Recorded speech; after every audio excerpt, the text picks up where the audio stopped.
ಶ್ರೀ ಸಿದ್ಧಿವಿನಾಯಕ ವ್ರತಕಥಾ. ವಕ್ರತುಂಡ ಮಹಾಕಾಯ ಸೂರ್ಯಕೋಟಿ ಸಮಪ್ರಭ ನಿರ್ವಿಘ್ನಂ ಕುರ್ಮೇ ದೇವ ಸರ್ವಕಾರ್ಯೇಷು ಸರ್ವದಾ. ಶ್ರೀ ಸಿದ್ಧಿಗಣೇಶನ ಕಥಾವೃತ.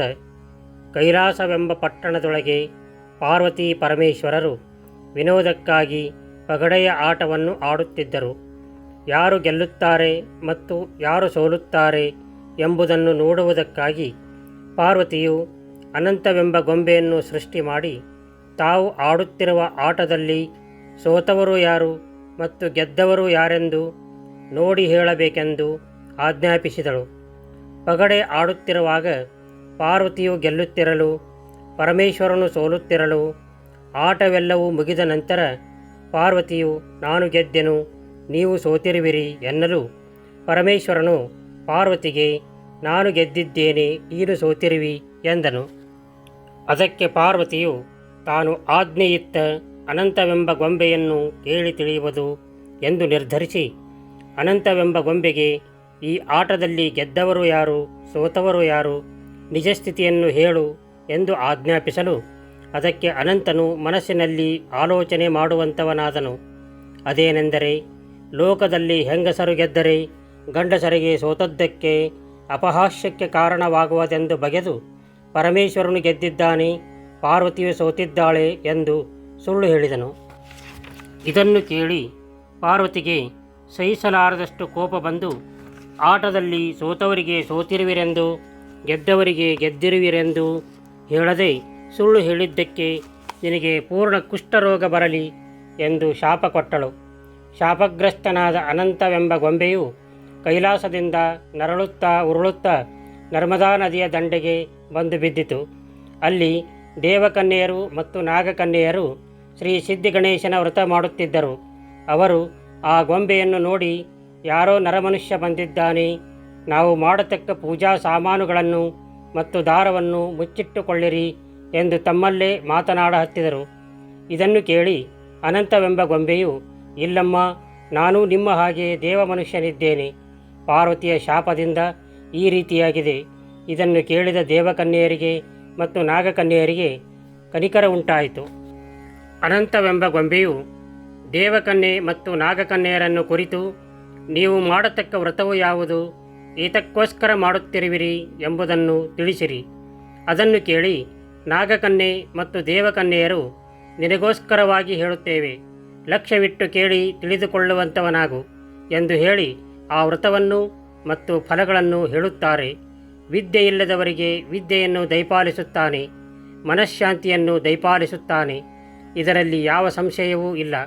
ನಾವುಗಳು ಲಗ್ನವಾಗದೇ ಇರತಕ್ಕಂತಹ ಕನ್ಯೆಯರು, ನಮಗೆ ಯೋಗ್ಯವಾದ ವರ ಬೇಕಾದ ಕಾರಣ ನಾವು ಈ ವ್ರತವನ್ನು ಮಾಡುತ್ತಿದ್ದೇವೆ.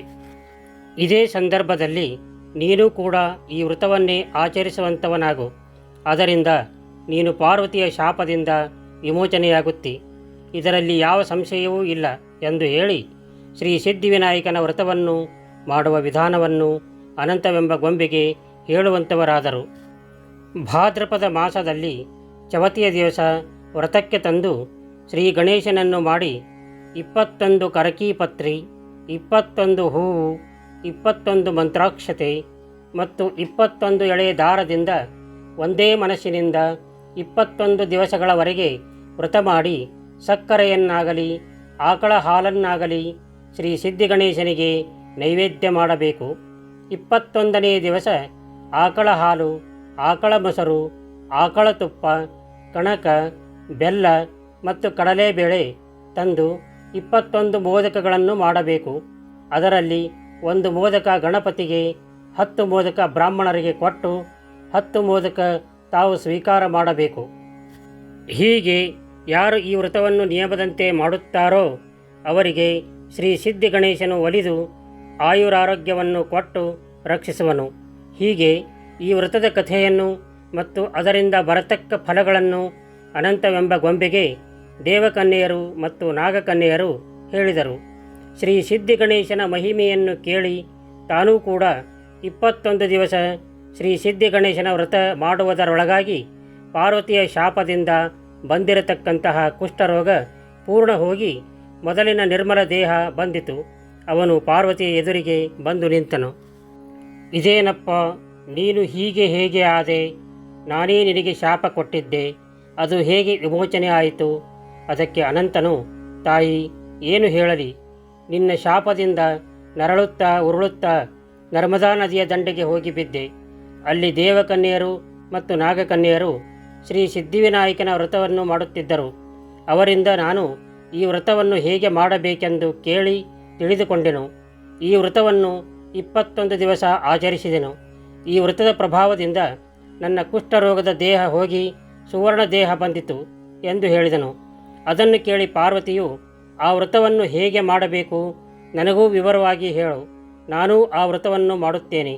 ನನ್ನ ಮಗನಾದ ಷಣ್ಮುಖನು ದೇಶ ಸಂಚಾರಕ್ಕೆ ಹೋಗಿದ್ದಾನೆ, ಅವನು ಇನ್ನೂ ತಿರುಗಿ ಬಂದಿಲ್ಲ ಎಂದಳು. ಹೀಗೆ ಪಾರ್ವತಿಯು ಕೇಳಲು ಅದಕ್ಕೆ ಅನಂತವೆಂಬ ಗೊಂಬೆಯು ಪಾರ್ವತಿಗೆ ದೇವಕನ್ಯೆಯರಿಂದ ಕೇಳಿ ತಿಳಿದ ವ್ರತದ ಮಹಿಮೆಯನ್ನು ಮತ್ತು ಅದನ್ನು ಮಾಡುವುದರಿಂದ ಬರತಕ್ಕ ಫಲಗಳನ್ನು ಪಾರ್ವತಿಗೆ ಹೇಳುತ್ತಾನೆ. ಅನಂತವೆಂಬ ಗೊಂಬೆ ಹೇಳಿದ ಶ್ರೀ ಸಿದ್ಧಿಗಣೇಶನ ವ್ರತವನ್ನು ಪಾರ್ವತಿಯು ಏಕಚಿತ್ತದಿಂದ 21 ದಿನ ಪರ್ಯಂತರವಾಗಿ ಮಾಡುತ್ತಾಳೆ.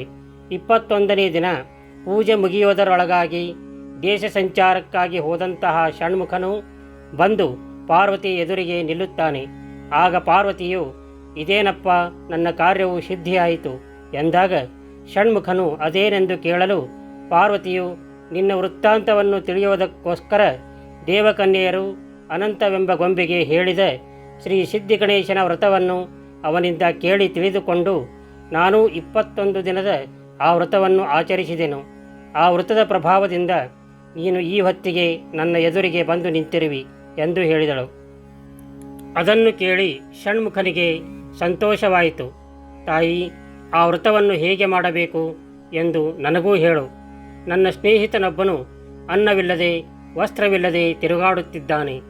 ಅವನು ಇರುವ ಸ್ಥಳವು ಯಾರಿಗೂ ಗೊತ್ತಿಲ್ಲ ಎಂದು ಹೇಳಲು ಅದಕ್ಕೆ ಪಾರ್ವತಿಯು ದೇವಕನ್ಯೆಯರಿಂದ ಕೇಳಿ ತಿಳಿದುಕೊಂಡ ಅನಂತವೆಂಬ ಗೊಂಬೆಯಿಂದ ತನಗೆ ಹೇಳಲ್ಪಟ್ಟ ಶ್ರೀ ಸಿದ್ಧಿವಿನಾಯಕನ ಮಹಿಮೆಯನ್ನು ಮತ್ತು ಮಾಡತಕ್ಕಂತಹ ಪೂಜಾ ವಿಧಾನವನ್ನು ಷಣ್ಮುಖನಿಗೆ ಹೇಳುವಂಥವಳಾಗುತ್ತಾಳೆ.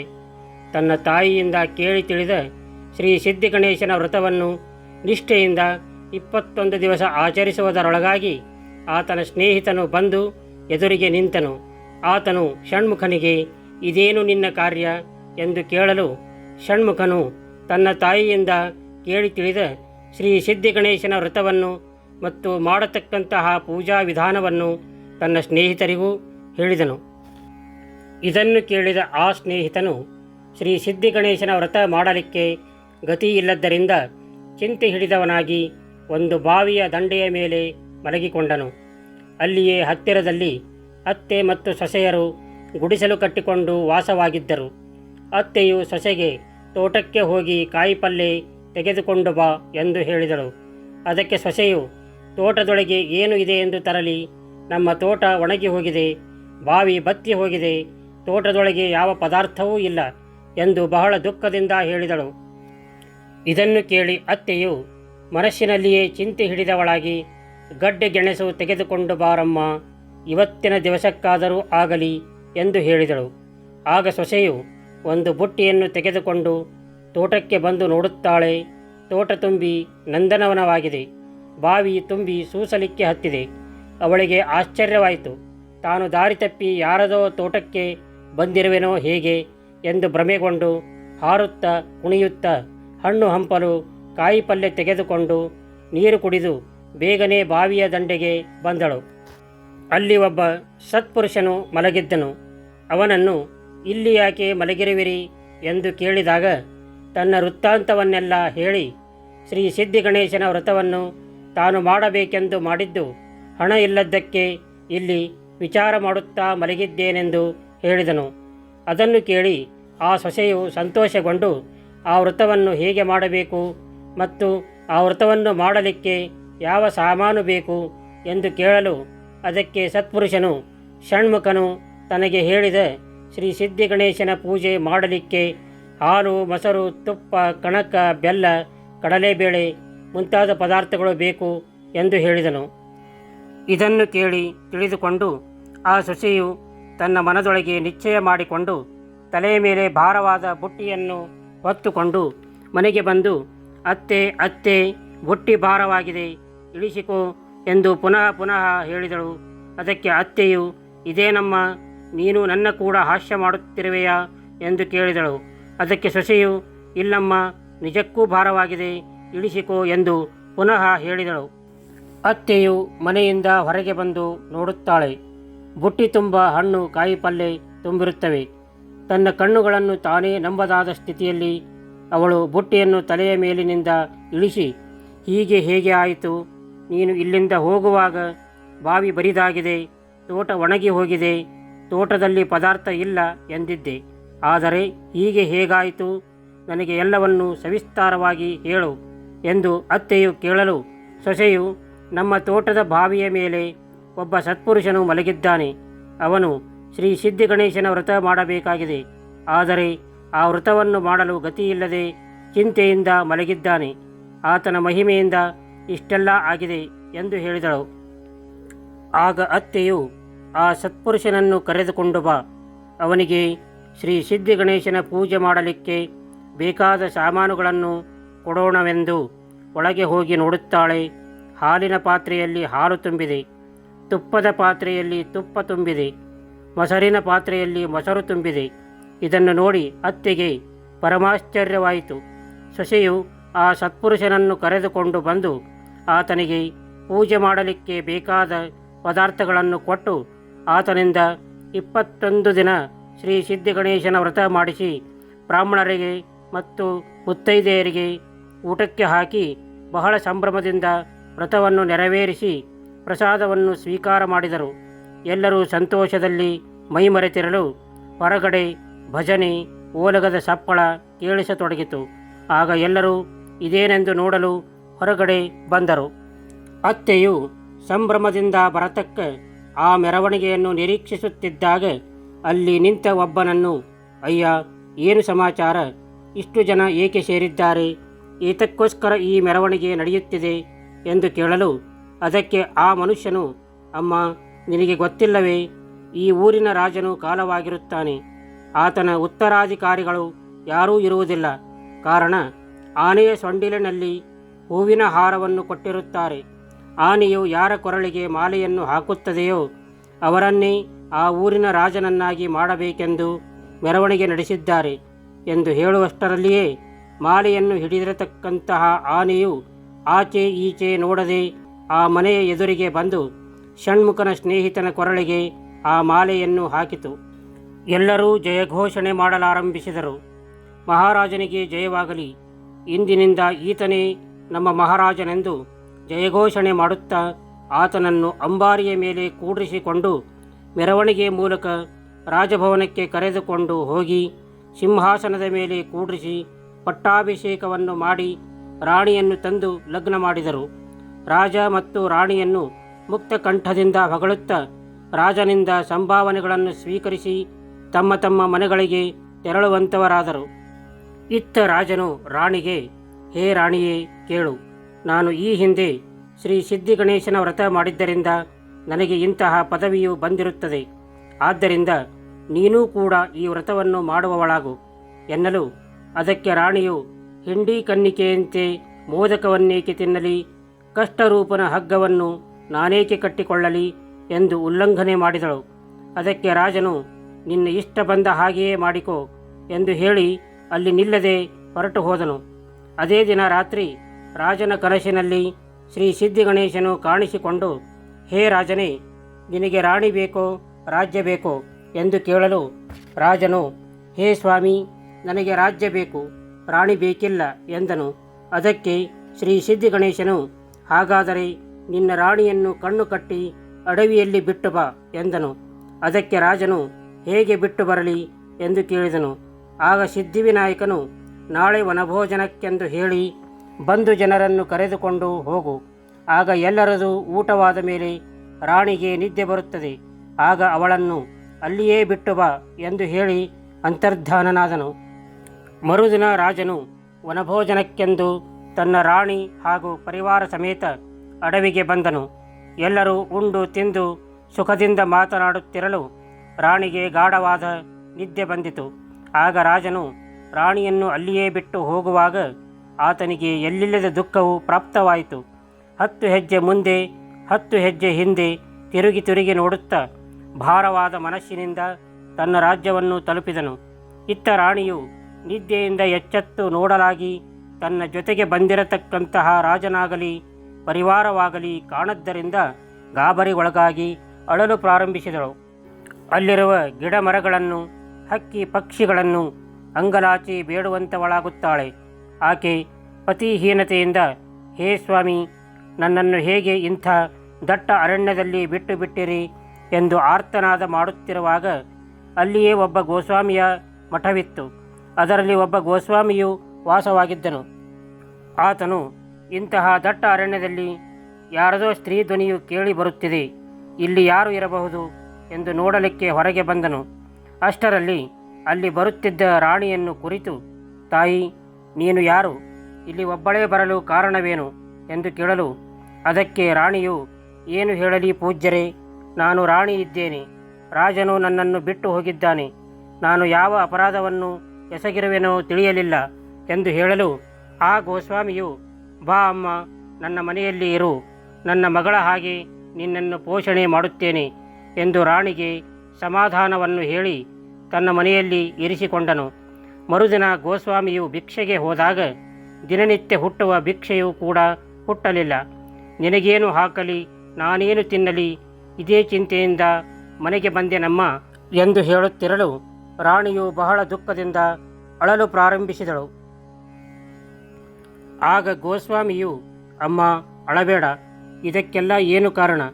ಶಗಣಿಯನ್ನು ತೆಗೆದುಕೊಂಡು ಬಾ, ಶಕುನವನ್ನು ನೋಡುತ್ತೇನೆ ಎನ್ನಲು ರಾಣಿಯು ಶಗಣಿಯನ್ನು ತಂದುಕೊಡಲು ಶಕುನವನ್ನು ನೋಡಲಾಗಿ, ಅಮ್ಮ, ನೀನು ಶ್ರೀ ಸಿದ್ಧಿಗಣೇಶನ ಉಲ್ಲಂಘನೆ ಮಾಡಿರುತ್ತಿ, ಆದ್ದರಿಂದ ನಿನಗೆ ಇಂತಹ ದುರ್ಗತಿಯು ಪ್ರಾಪ್ತವಾಯಿತು. ನಿನ್ನ ದೆಸೆಯಿಂದ ಈ ದಿನ ನನಗೆ ದಿನನಿತ್ಯ ಹುಟ್ಟುವ ಭಿಕ್ಷೆ ಕೂಡ ಹುಟ್ಟಲಿಲ್ಲ. ಈಗಲಾದರೂ ಸಂಕಲ್ಪ ಮಾಡುವಂಥವಳಾಗು ಎಂದನು. ಇತ್ತ ರಾಜನ ಕನಸಿನಲ್ಲಿ ಶ್ರೀ ಸಿದ್ಧಿಗಣೇಶನು ಕಾಣಿಸಿಕೊಂಡು ರಾಣಿಯನ್ನು ಮರಳಿ ಅರಮನೆಗೆ ಕರೆದುಕೊಂಡು ಬಾ ಎನ್ನಲು ರಾಜನು, ಹೇ ಸ್ವಾಮಿ, ನೀನು ಆಗ ಅಡವಿಯಲ್ಲಿ ಬಿಟ್ಟು ಬಾ ಎಂದೇ ಬಿಟ್ಟು ಬಂದೆ. ಈಗ ಕರೆದುಕೊಂಡು ಬಾ ಅನ್ನುತ್ತಿ, ಹೇಗೆ ಕರೆದುಕೊಂಡು ಬರಲಿ? ಅಡವಿಯಲ್ಲಿ ಹುಲಿ ಕರಡಿ ಏನಾದರೂ ತಿಂದು ಬಿಟ್ಟವೋ ಏನೋ, ಹೇಗೆ ಮಾಡಲಿ ಎಂದು ಕೇಳಲು, ಅದಕ್ಕೆ ಶ್ರೀ ಸಿದ್ಧಿಗಣೇಶನು, ಹೇ ರಾಜ, ನೀನು ಯಾವ ಚಿಂತೆಯನ್ನೂ ಮಾಡಬೇಡ. ಅಡವಿಯಲ್ಲಿ ಒಂದು ಗೋಸ್ವಾಮಿಯ ಮಠವಿದೆ, ಅಲ್ಲಿ ನಿನ್ನ ರಾಣಿ ಸುಖವಾಗಿದ್ದಾಳೆ, ಕರೆದುಕೊಂಡು ಬಾ ಎಂದು ಹೇಳಿ ಅದೃಶ್ಯನಾದನು.